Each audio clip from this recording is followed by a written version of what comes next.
Today, the focus of my presentation is methods of teaching in institutions of higher learning, teacher-centered versus learner-centered methods, offline versus online methods, Swayam, Swayamprabha, MOOCs etc.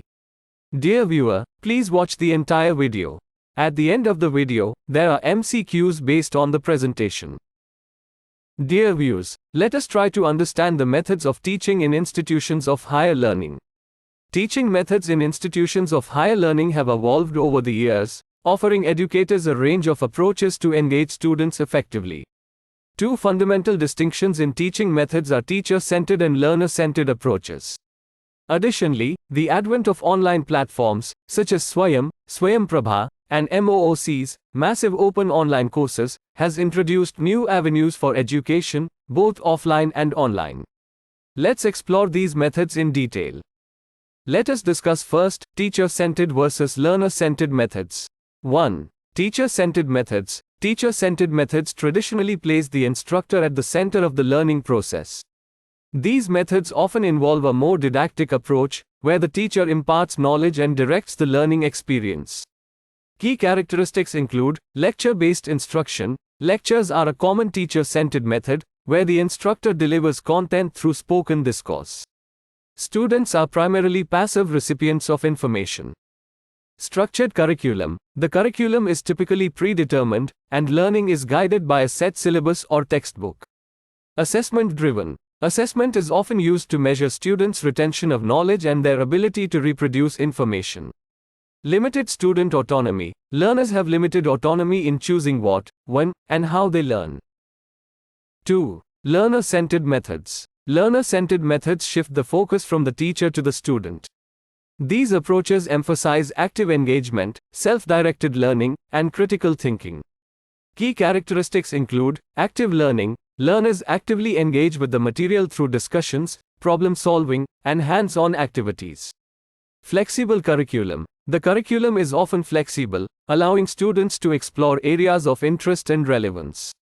Assessment for learning. Assessment is used to gauge understanding and provide feedback for improvement rather than just assigning grades. Student autonomy. Learners have greater autonomy in setting learning goals and choosing their learning paths.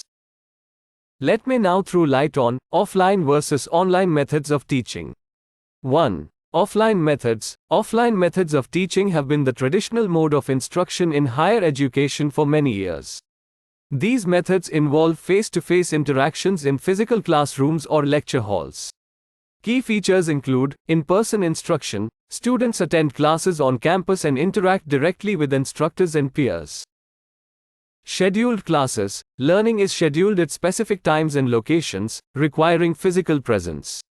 Hands-on learning. Offline methods allow for hands-on experiments, lab work, and collaborative projects that require physical presence. Immediate feedback. Instructors can provide immediate feedback and address questions during in-person sessions. 2. Online methods. Swayam, Swayamprabha, MOOCs, etc. Online methods leverage technology to deliver education through digital platforms. These methods have gained popularity due to their accessibility and flexibility. Key features include remote access. Learners can access course materials, lectures, and assignments from anywhere with an internet connection. Self-paced learning. Many online methods allow for self-paced learning, enabling students to set their own study schedules. Diverse resources. Online platforms often offer a wide range of multimedia resources, including video lectures, interactive quizzes, and discussion forums. Global reach. Online courses have a global reach, allowing learners from diverse backgrounds to participate.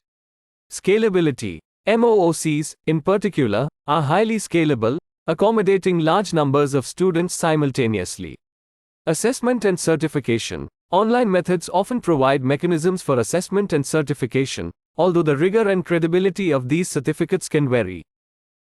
Dear viewer, let us solve some important multiple-choice questions from the presentation. Question 1 is, what is a key feature of teacher-centered methods of teaching?